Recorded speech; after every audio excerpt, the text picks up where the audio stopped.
My neighbor stole my parking spot, but he didn't know who he was messing with. When I first moved into my apartment complex, I was excited to finally have my own space. After years of living with roommates and scraping by in shared housing, this was a huge step forward.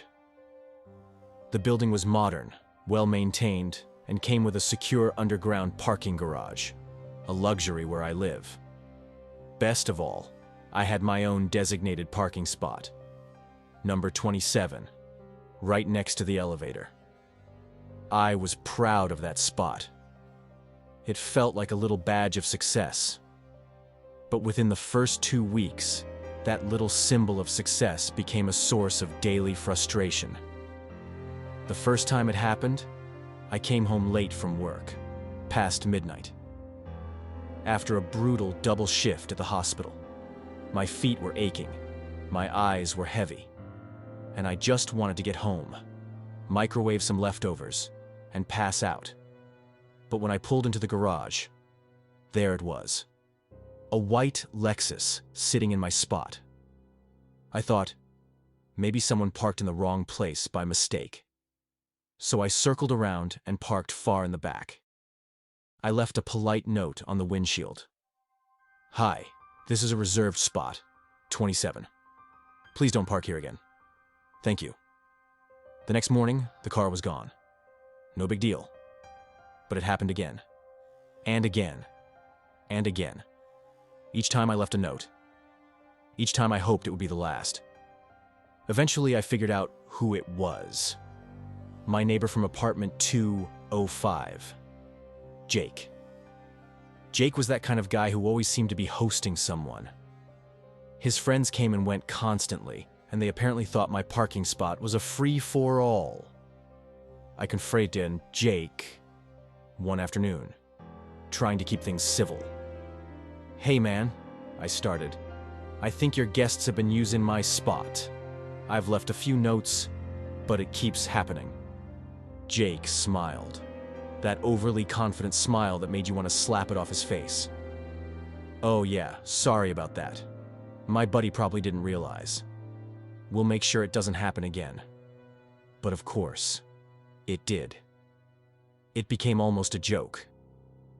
I'd come home, find someone else in my spot, knock on Jake's door, get a half-hearted apology, and park across the complex in visitor parking.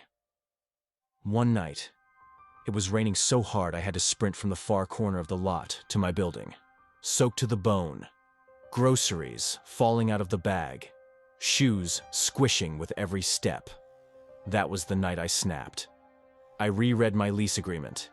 It clearly stated that unauthorized vehicles could be towed at the renter's discretion if parked in assigned spots.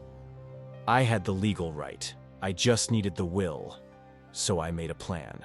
I installed a small camera in my front window facing the parking spot. I bought a dashboard camera for my car too.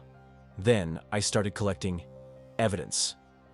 Every time someone parked in my spot, I took photos, noted the time, and logged everything.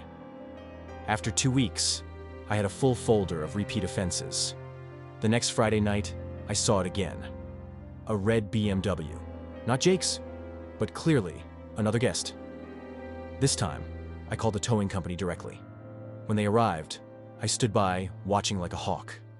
The driver asked, "This your spot?" "Yep. Got the lease and video if you need it." The BMW was gone in minutes. The next day, there was a knock at my door. Jake. He didn't look friendly this time. His usual smirk was gone. "Did you tow my friend's car?" "I sure did," I replied, calm as ever. "It was parked in my spot." "I've talked to you about this multiple times," Jake scoffed. "You could have just knocked, man." "And what? Get another empty apology? No thanks." He left in a huff. I thought it was over. It wasn't. A few days later, I started finding trash near my car. Gum wrappers, soda cans, even a half-eaten burger one morning. I cleaned it up and said nothing. But the week after that, I noticed something worse. A fresh, deep scratch across the driver's side door. It had clearly been done with a key. Still, I had no proof. Not yet. So I upgraded my camera. I got a high-res security cam with night vision, motion detection, and cloud backup. I pointed it directly at my parking space, and I waited. It didn't take long. Just 3 days later, I caught him, on video, crouching behind my car, placing a roofing nail under the rear tire. The footage was crystal clear. He even looked up and smiled, thinking he was so clever. I forwarded the video to the property management. They were shocked. Jake was given an official violation, fined, and warned that any further misconduct would result in eviction. I also took the video to the police and filed a report for vandalism and attempted property damage. They said it was enough for a formal warning. Jake stopped talking to me after that. He avoided eye contact in the hallways.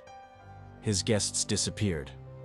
My spot stayed empty, just the way it should be.